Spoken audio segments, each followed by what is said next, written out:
Assalamualaikum warahmatullahi wabarakatuh. Bismillah, walhamdulillah, wassalatu wassalamu ala rasulillah, amma ba'd. Ya, teman-teman sekalian, Alhamdulillah hari ini kita akan lanjutkan materi kita tentang pernikahan, masuk ke dalam kebiasaan-kebiasaan. Sudah tadi masalah kebiasaan sehari-hari dan makan. Sekarang kita melangkah ke kebiasaan tidur dan istirahat. Ya, tidur dan istirahat juga adalah perintah Allah Subhanahu wa taala, karena kita tidak dipaksakan untuk selalu melakukan ibadah, dan kita juga tidak dipaksakan untuk selalu bekerja, dan kita juga tidak dipaksakan untuk selalu istirahat. Makanya kita harus menjadwalkan diri kita, memporsikan diri kita sesuai porsinya kita, sesuai kebutuhan kita. Ya, tidur ada porsi dan kebutuhannya. Jangan sampai waktu tidur kita bekerja, jangan sampai waktu bekerja kita tidur, jangan sampai waktu ibadah kita tidur, jangan sampai waktu ibadah kita bekerja. Nah, semua telah diporsikan sesuai dengan kebutuhan kita dan diatur oleh agama Allah Subhanahu wa taala, yaitu dinul Islam, din yang paling sempurna, agama yang paling sempurna. Saat kita tidur, kita meniatkan diri kita bahwa kita istirahat supaya kita dapat lebih bersemangat, lebih bergairah, lebih kuat untuk beribadah pada sesi selanjutnya. Nah, niatkan istirahat untuk semakin taat kepada Allah Subhanahu wa taala. Jangan sekedar tidur karena capek. Ya udah, kalau hanya sekedar capek, kita nggak dapat pahala. Ya, menurut buku Zero to Hero, buku yang ditulis oleh Abu Izzuddin, bahwa seseorang rata-rata tidur 8 jam dalam sehari semalam. Nah, kalau misalkan 8 jam dalam sehari semalam dia tidur, maka itu sama dengan sepertiga dari harinya. Kan hari ini 24 jam, 24 bagi 3 itu 8. Nah, kalau misalkan seorang manusia tidur dalam sehari 8 jam, maka kalau misalkan umurnya 60 tahun, maka sepertiga umurnya itu adalah 20 tahun. Nah, 60 bagi 3 kan 20. Kalau misalkan kita tidur hanya sekedar tidur seperti tidurnya hewan, seperti tidurnya orang-orang kafir, maka 20 tahun dari umur kita ini sia-sia. 20 tahun. Adik kita aja belum umurnya 20 tahun ya. Atau anak yang lahir tahun 2000 aja mungkin baru sekitar 20 tahun. Seumuran lah kurang lebih. 20 tahun atau sepertiga umurnya itu sia-sia. Masya Allah, 20 tahun umurnya sia-sia. Tidak terhitung ibadah, tidak terhitung produktif, tidak terhitung amal di sisi Allah. Harusnya kita udah dapat bonus 20 tahun dari Allah, ternyata umur kita cuma 40 tahun. Karena 20 tahunnya dipakai untuk tidur. Maka untuk tidak menyanyiakan nikmat Allah tersebut, agar tidak menyanyiakan nikmat Allah tersebut dalam bentuk tidur, maka kita usahakan tidur kita bernilai pahala di sisi Allah. Apa yang harus dilakukan saat ingin tidur? Ada beberapa amalan yang dianjurkan oleh Rasulullah. Paling minimal itu membaca doa tidur, ada 2. Ada beberapa doa yang dianjurkan oleh Rasulullah, namun saya memakai 2. Pertama, Bismika Allahumma amutu wa ahya. Nah, Bismika Allahumma amutu wa ahya ini yang sesuai dengan hadis riwayat Muslim ya. Kalau kita di Indonesia nggak apa-apa, betul juga, tapi nggak sesuai dengan hadis Rasulullah, yaitu Bismika Allahumma ahya wa bismika amut. Yaitu kita diajarkan waktu di TPA atau di sekolah dulu ya. Tapi yang sesuai dengan hadis riwayat Muslim, Bismika Allahumma amutu wa ahya. Ya Allah, dengan namamu aku mati dan dengan namamu aku hidup. Atau yang paling sering dipakai oleh Rasulullah, Allahumma inni alja'tu zahri ilaik. Ya Allah, sesungguhnya aku menyandarkan punggungku kepadamu. Wa fawwadtu amri ilaik, dan aku menggantungkan harapanku kepadamu. Masya Allah, udah capek kerja seharian, kita sandarkan punggung. Tapi kita sandarkan punggung bukan kepada kasur, kepada tempat tidur, tapi kepada Allah Subhanahu wa taala. Wa alja'tu zahri ilaik, dan aku menggantungkan harapanmu kepadamu ya Allah. Jadi kita sudah seharian beraktivitas, itu sebenarnya hasilnya cuma Allah yang tahu. Maka kita gantungkan usaha kita hari ini hanya kepada Allah. La malja wala malja illa ilaik. Tidak ada daya dan kekuatan, tidak ada harapan juga kecuali kepadamu ya Allah. Amantu bi kitabikal ladzi anzalt. Aku beriman kepada kitab yang kau turunkan, wa bi rasulikal ladzi arsalt, dan kepada rasul yang kamu utus kepadaku. Jadi kita beriman, ya udah capek kerja, kita rebahan kan, Masya Allah, sambil rebahan kita, ya Allah, aku hari ini capek, ya Allah, aku ingin sandarkan punggungku kepadamu, ya Allah. Kalau kasur nggak bisa memberikan manfaat, ya Allah, hanya Engkau memberikan manfaat. Dan aku gantungkan harapanku yang seharian aku kerja, aku gantungkan kepadamu, ya Allah. Tidak ada daya dan kekuatan, hanya darimu, ya Allah. Yang aku kerja hari ini bisa jadi sesuai dengan harapanku, bisa jadi enggak sesuai dengan harapanku. Dan aku beriman kepada kitab yang kau turunkan dan kepada rasul yang kau utus kepadaku. Masya Allah. Ini luar biasa. Itu yang simple ya. Setidak-tidaknya kita baca doa sebelum tidur. Kalau nggak bisa lagi, baca saja Bismillah.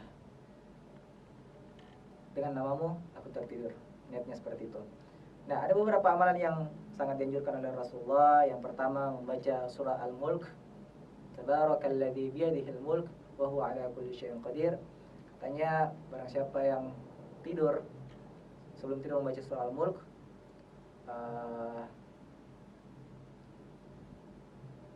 saya lupa riwayatnya, tapi kalau al-waqi akan tidak akan ditimpa kemiskinan. Nah, kita membaca surah Al-Mulk, kemudian kita baca ayat kursi, kemudian kita membaca 3 qul huwallah, qul a'udzu birabbil falaq, qul a'udzu birabbin nas, masing-masing 3 kali. Karena ayat kursi dan 3 qul ini mencegah dari sihir. Jadi penangkal sihir itu ayat kursi dan 3 qul. Kemudian kita bisa, kalau misalkan nih ada sebuah amalan dari Rasulullah namanya zikir Fatimah. Kalau kita capek banget dan pegal-pegal, baca zikir Fatimah. Apa itu? Atau saya cerita dulu ya sedikit riwayatnya. Suatu ketika Fatimah radhiyallahu anha ini selalu bekerja di rumahnya, membersihkan rumah, merapikan perabotan, angkat air. Dengar ya, Fatimah itu angkat air dari sumur ke rumahnya. Karena dulu nggak ada sumur bor, nggak ada PDAM, jadi harus angkat air dari sumur ke rumahnya sampai tangannya melepuh. Dan perempuan ini juga, kalau katanya mau seperti Fatimah, yang bilang Fatimah itu seperti Fatimah itu gampang, nggak gampang. Soalnya abdinya Fatimah kepada suami itu luar biasa, nggak mau merepotkan suaminya, nggak mau menyakiti suaminya. Katanya mau jadi seperti Fatimah, tapi masih sering ngegas sama suami, membantah kepada suami. Ini nasihat untuk istri ya, nasihat untuk suami juga ada insyaallah. Dan paling penting angkat galon sendiri. Kalau Fatimah angkat air sampai tangannya melepuh, sekarang masa galon juga harus diangkatkan? Tapi nggak apa-apa, suami yang mau angkatkan galon untuk istrinya juga sebagai rasa cinta kepada istrinya. Tapi istrinya jangan sampai ngegas ya. Istri jangan sampai ngegas. Bah, Abi angkat galon dulu Abi. Ya sudah, kita berkhidmat saja kepada suami kita. Ya Allah, saya cinta kepada suami saya, ya Allah, karenamu ya Allah, biarkan saya angkat galon sendiri ya Allah. Untuk apa? Untuk kita mencari ridha Allah Subhanahu wa taala dan tidak merepotkan suami, karena ridha suami adalah ridha Allah Subhanahu wa taala. Harus belajar mandiri pada hal-hal yang urgen. Jangan sampai hanya nunggu itu suami datang untuk pasang galon atau pasang gas juga, atau ya kalau nggak tahu belajar. Segala sesuatu itu pada dasarnya kita nggak tahu, menjadi tahu karena insya Allah kita belajar. Kurang lebih seperti itu. Jangan terlalu berharap kepada suami pada hal-hal yang sifatnya biasa-biasa aja. Nggak perlu harus suami selalu yang kerjakan. Tapi suami yang mau pasangkan gasnya istrinya, Masya Allah, Anda terbaik. Anda Masya Allah. Belajarlah untuk berkhidmat kepada istri Anda. Tapi Anda juga sebagai seorang istri, belajarlah berkhidmat, mengabdi kepada suami Anda dengan tidak menyusahkannya, apalagi memarahinya, apalagi ngegas. Ya, lanjut ya zikir Fatimah. Zikir Fatimah ketika Fatimah radhiyallahu anha terlihat oleh suaminya tangannya melepuh dan keletihan, maka Fatimah curhat sama suaminya seperti wanita biasa curhat kepada suaminya. Kemudian suaminya merespon, yaitu Ali bin Abi Thalib. Dia mengatakan bahwa Rasulullah baru saja mendapatkan 2 orang budak. Jadi habis peperangan Rasul dapat rampasan perang, yaitu 2 orang budak. Kemudian Ali mengatakan kepada istrinya, apakah sebaiknya kamu meminta kepada Rasulullah, yaitu ayahmu sendiri, Fatimah adalah putri Rasulullah, apakah sebaiknya kamu minta kepada ayahmu meminta salah satu dari budak yang dia miliki? Maka Fatimah pun pergi ke rumah ayahnya yaitu Rasulullah, tapi melihat di depan rumahnya banyak orang, Fatimah malu. Dan ini juga malunya seorang bunda Fatimah kepada masyarakat umum yang luas. Ya katanya mau jadi seperti Fatimah ya. Kalau mau seperti Fatimah harus punya rasa malu yang tinggi.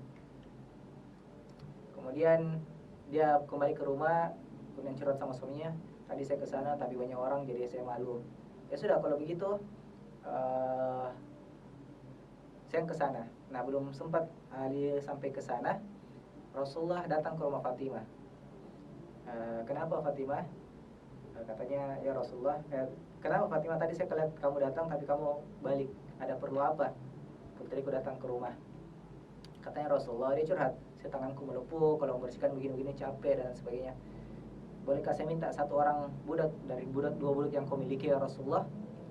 Kata Rasulullah, maukah kau kuberikan sesuatu yang lebih baik daripada dua orang budak tersebut? Kata Fatimah, tentu saja ya Rasulullah. Maka Fatimah diajarkan oleh Rasulullah zikir Fatimah, yaitu kamu membaca Subhanallah 33 kali, Alhamdulillah 33 kali, dan Allahu Akbar 34 kali.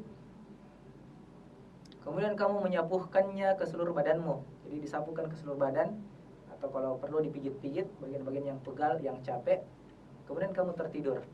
Maka dengan itu insya Allah kamu akan mendapatkan yang lebih baik daripada dua orang budak tersebut. Maka Masya Allah, hal itu pun diamalkan oleh Fatimah. Dan saya amalkan juga, Masya Allah, demi Allah, saya kalau tidur capek dan zikir Fatimah, Masya Allah, biasanya sering, hampir 100% pegalnya itu hilang saat bangun tidur, insya Allah, percaya. Karena ini tuntunan Rasul, kita mengimani apa yang dibawa oleh Rasulullah SAW. Insya Allah, coba deh teman-teman lakukan seperti itu. Mau laki-laki, perempuan, suami atau istri, kalau capek membersihkan rumah atau capek seharian beraktivitas di luar kerja, maka coba amalkan zikir Fatimah. Ya, kemudian kita membaca doa tadi, yang dua tadi, Bismika Allahumma ahya wa Bismika mut, atau Bismika Allahumma mutu ahya, atau Allahumma inni alja'tu zuhri ilaik, dan seterusnya. Kemudian posisi tidur kita dianjurkan menghadap ke kiblat. Kemudian ada dua posisi tidur. Pertama posisi Rasulullah, tangannya ditaruh di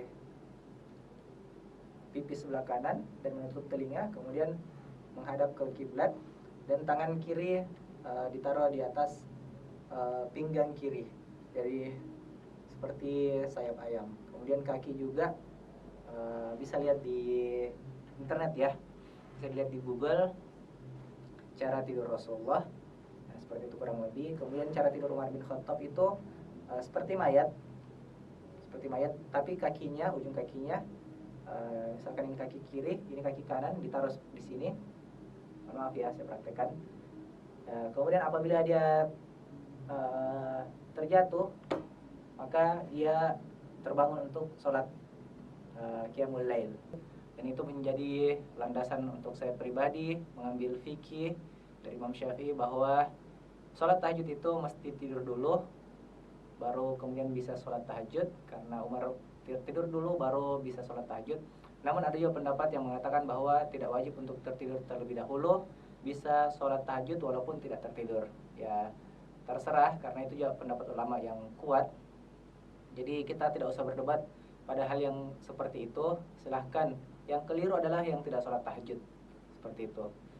Kata Imam Syafi'i, jika kamu terhalang untuk sholat pada malam hari, maka ketahuilah itu disebabkan karena banyaknya dosa-dosamu pada siang hari. Maka kita perlu evaluasi diri. Ketika ada sebuah malam pada malam hari kita yang terlewatkan dari sholat tahajud, dari qiyamul lail, maka sesungguhnya itu disebabkan karena dosa-dosa kita pada siang hari. Wallahu a'lam bishawab. Ya, jadi setelah kita bangun, kita membaca Alhamdulillahilladzi ahyana ba'dama amatana wa ilaihin nusyur. Segala puji bagi Allah yang telah mematikan kami setelah menghidupkan kami, setelah mematikan kami, yaitu setelah kami tidur bersaudara dengan mati kecil. ba'da ma amatana wa ilaihi nusyur, dan kepadanya kami kembali. Seperti itu kurang lebih ya.